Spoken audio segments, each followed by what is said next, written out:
semuanya, perkenalkan nama aku Natasha Aulia Maharani dengan NIM 6121035035016. Aku dari Fakultas Ekonomi dan Bisnis Program Studi Manajemen Universitas Paletehan semester 1. Tujuan aku membuat video ini karena untuk memenuhi tugas pada mata kuliah pengantar akuntansi. Nah, di dalam akuntansi pasti ada materi tentang neraca lajur. Sebelumnya kalian tahu gak nih apa itu neraca lajur, manfaatnya apa, dan langkah-langkahnya seperti apa? Nah, di sini juga aku bertujuan untuk ngasih kalian materi tentang pengertian neraca lajur, manfaatnya, dan langkah-langkahnya seperti apa. Semoga kalian bisa menyimak dan dapat dipahami. Setelah ini aku akan menjelaskan materi tentang neraca lajur. Berikut ini adalah siklus akuntansi. Yang pertama ada transaksi bisnis, yang kedua ada jurnal umum, ketiga ada buku besar, keempat ada neraca saldo, kelima ada neraca lajur, dan yang terakhir ada laporan keuangan yang terdiri dari laporan rugi laba, laporan perubahan rugi laba, dan laporan posisi keuangan. Lalu ada manfaat neraca lajur.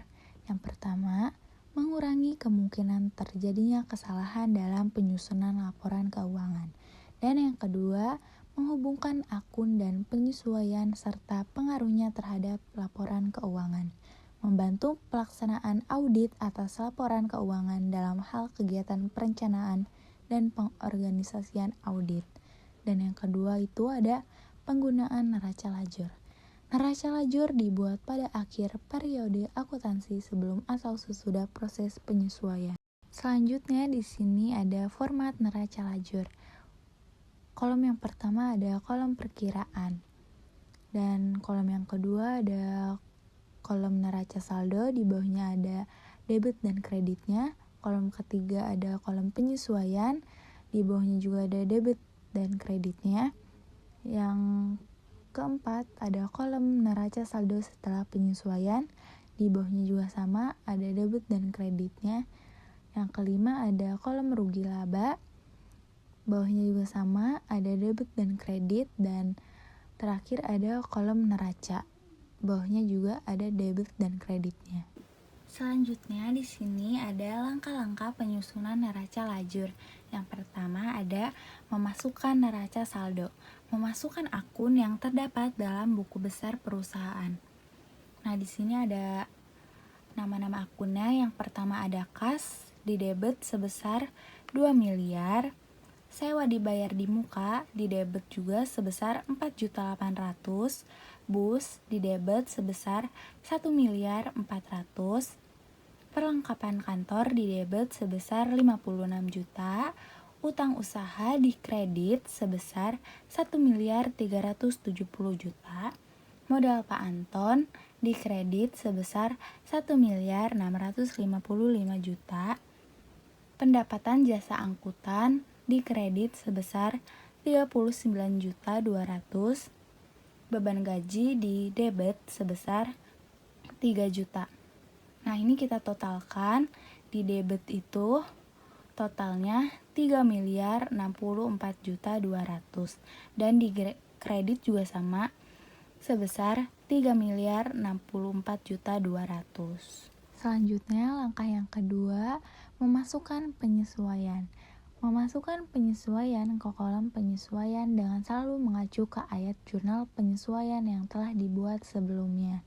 Contoh akuntan P.O. Ramayana membuat 4 penyesuaian pada akhir Mei 2016. Yang pertama ada beban perlengkapan kantor sebesar 11.100.000. Yang kedua ada sewa dibayar muka sebesar 300.000. Yang ketiga ada pendapatan jasa sebesar 40 juta.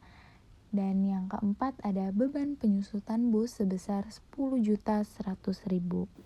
Lalu selanjutnya ada kolom penyesuaian dalam neraca lajur. Kita membuat kolomnya dulu, neraca penyesuaian. Lalu sebelumnya di sini memasukkan penyesuaiannya ada beban perlengkapan kantor sebesar 11.100.000. Kita masukkan di sini perlengkapan kantor, kolom neraca penyesuaian bagian kredit sebesar 11.100.000. Lalu ada sewa dibayar di muka sebesar 300.000. Di sini kita masukkan di sewa dibayar di muka bagian kredit sebesar 300.000. Lalu pendapatan jasa sebesar 40 juta. Di sini kita masukkan pendapatan jasa sebesar 40 juta.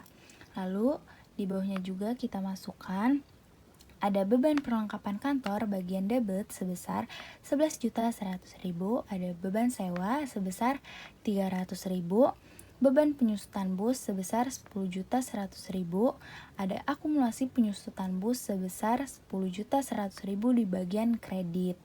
Lalu ada piutang usaha di bagian debit sebesar 40 juta. Lalu kita totalkan semuanya, ini total debit sebesar 61.500.000 dan kredit juga totalnya sebesar 61.500.000. Lalu langkah yang ketiga yaitu membuat neraca lajur setelah penyesuaian. Neraca lajur setelah penyesuaian disusun dengan cara menggabungkan saldo yang terdapat di kolom penyesuaian untuk setiap akun yang ada di neraca lajur. Di sini ada yang pertama ada kas. Di neraca saldonya ada sebesar 2 miliar. Di neraca penyesuaiannya tidak ada. Lalu kita masukkan saja, tidak ada perubahan. Sewa dibayar di muka. Di neraca saldo ada sebesar 4.800.000. Di neraca penyesuaian juga ada sebesar 300. Debit kurang kredit. 4.800.000 dikurang 300, totalnya 4.500.000. Lalu bus di neraca saldo ada sebesar 1.400.000. Di neraca penyesuaian tidak ada, jadi kita masukkan saja, tidak ada perubahan. Perlengkapan kantor di neraca saldo ada sebesar 56 juta, di neraca penyesuaian ada sebesar 11.100.000. Lalu kita kurangkan lagi, 56 juta dikurang 11.100.000, totalnya sebesar 44.900.000. Utang usaha di sini di kolom neraca saldo bagian kredit ada sebesar 1.370.000. Di neraca penyesuaian tidak ada, lalu kita masukkan saja, tidak ada perubahan. Lalu modal Pak Anton neraca saldo ada sebesar 1.655.000. Di neraca penyesuaian tidak ada, kita masukkan, tidak ada perubahan. Di sini sama. Pendapatan jasa angkutan di neraca saldo ada sebesar 39.200.000, di neraca penyesuaian ada sebesar 40 juta. Kredit dengan kredit maka kita tambahkan 39.200.000 ditambah 40 juta, totalnya sebesar 79.200.000. Lalu beban gaji di neraca saldo ada sebesar 3 juta, di neraca penyesuaian tidak ada, lalu kita masukkan saja, tidak ada perubahan. Lalu beban perlengkapan kantor di neraca penyesuaian tidak ada perubahan, kita masukkan sama 11.100.000. Beban sewanya 300.000, tidak ada perubahan. Ini maaf, nolnya kebanyakan. Lalu ada beban penyusutan bus di neraca penyesuaian tidak ada perubahan, kita masukkan sama 10.100.000. Akumulasi penyusutan bus di bagian kredit sebesar 10.100.000, tidak ada perubahan, sama kita masukkan 10.100.000. Piutang usaha di bagian debit sebesar 40 juta, tidak ada perubahan, lalu kita masukkan sama 40 juta. Nah, lalu kita totalkan debit ini totalnya semua yaitu 3.114.300.000. Dan kredit juga sama, totalnya sebesar 3.114.300.000. Langkah yang keempat yaitu memindahkan angka-angka pada saldo neraca setelah penyesuaian ke laporan keuangan. Langkah ini dilakukan dengan cara yaitu akun pendapatan dan beban diletakkan di kolom laba rugi dan akun aset, liabilitas, modal pemilik, dan price diletakkan di kolom laporan posisi keuangan sesuai dengan posisinya dalam kurung debit atau kredit. Langkah yang kelima yaitu menghitung laba atau rugi neto. Langkah selanjutnya menjumlahkan sisa debit dan kredit pada kolom laporan laba rugi. Selisih antara sisa debit dan kredit adalah laba tahunan berjalan atau rugi neto. Jika sisi kredit dalam kurung akun pendapatan lebih besar dari debit dalam kurung akun beban, maka diperoleh laba berjalan. Jika sebaliknya, maka diperoleh rugi neto. Nah, selanjutnya ada laporan keuangan laba rugi. Yang pertama, jika pendapatan lebih besar dari beban, maka laporan rugi laba menyajikan laba periode berjalan. Yang kedua, jika beban lebih besar dari pendapatan, maka laporan laba rugi menyajikan rugi neto. Di sini ada contoh laporan laba ruginya yaitu PO Ramayana. Laporan laba rugi di tanggal 31 bulan Mei 2016. Di sini pendapatan jasa bagian kredit sebesar 79.200.000. Beban-bebannya ada beban gaji sebesar 3 juta, beban perlengkapan kantor sebesar 11.100.000, beban sewa sebesar 300.000, beban penyusutan bus sebesar 10.100.000, dan kita totalkan. Totalnya itu sebesar 24.500.000.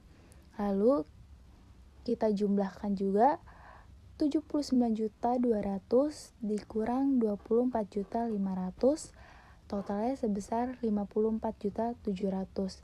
Jadi di sini karena pendapatan kita lebih besar, jadi hasilnya laba periode berjalan. Lalu langkah selanjutnya kita membuat kolom laporan laba rugi dan kolom laporan posisi keuangan. Tadi sebelumnya yang sudah saya jelaskan, di sini ada pendapatan jasa kredit sebesar 79.200.000. Kita tulis di sini pendapatan jasa angkutan di kolom laporan laba rugi bagian kredit sebesar 79.200. Ada beban gaji sebesar 3 juta. Kita tulis beban gaji di bagian debit sebesar 3 juta. Beban perlengkapan kantor 11.100.000 bagian debit juga. Di sini beban perlengkapan kantor kita tulis 11.100.000. Lalu ada beban sewa 300.000. Di sini kita tulis beban sewa 300.000. Dan ada beban penyusutan bus sebesar 10.100.000. Kita tulis di sini ya, beban penyusutan bus sebesar 10.100.000.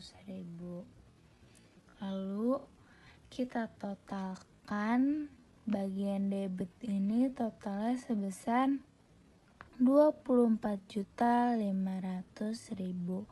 Dan tadi laba yang sudah kita ketahui yaitu sebesar 54.700.000.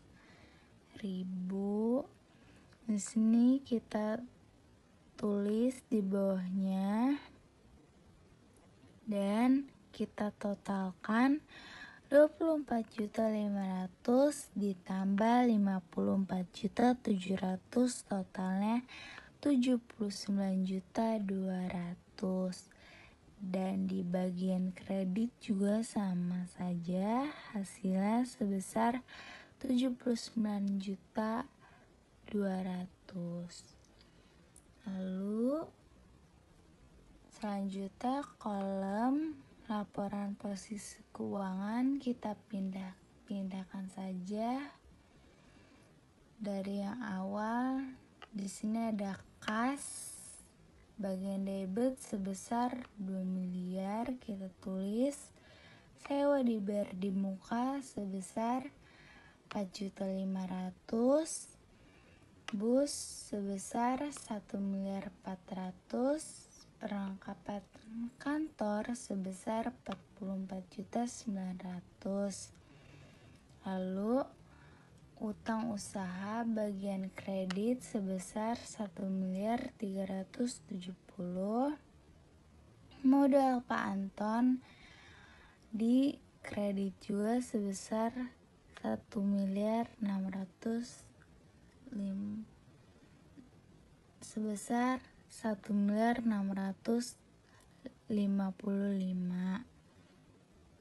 Lalu di akumulasi penyusutan bus, di sini bagian kredit juga ada sebesar 10.100.000 dan piutang usaha di bagian debit sebesar 40 juta. Lalu kita totalkan di bagian debit ini totalnya sebesar 3.089.800.000. Dan di bagian kredit totalnya sebesar 3.035.100.000. Lalu kita tambahkan labanya tadi sebesar 54.700.000 dan total akhirnya sebesar 3.075.100.000. Selanjutnya ada laporan posisi keuangan. Laporan posisi keuangan adalah sebuah laporan yang menggambarkan posisi keuangan, yaitu posisi aset, liabilitas, dan modal pemilik dari suatu perusahaan yang terklasifikasi dalam kurung classified balance sheet. Lalu klasifikasi laporan keuangan. Yang pertama ada aset lancar adalah kas dan sumber dana lainnya yang diharapkan untuk dijual, ditagih, atau digunakan selama 1 tahun operasional perusahaan. Yang kedua, aset tetap adalah aset yang berwujud yang diperoleh untuk digunakan dalam kegiatan operasional perusahaan. Contohnya, tanah, gedung, mesin, kendaraan, dan lain-lain.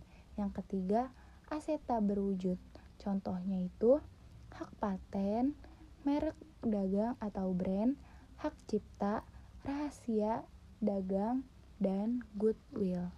Yang keempat ada liabilitas lancar, yaitu tanggungan yang diperkirakan akan diselesaikan dalam jangka waktu 12 bulan dari tanggal laporan keuangan atau satu siklus normal operasi perusahaan.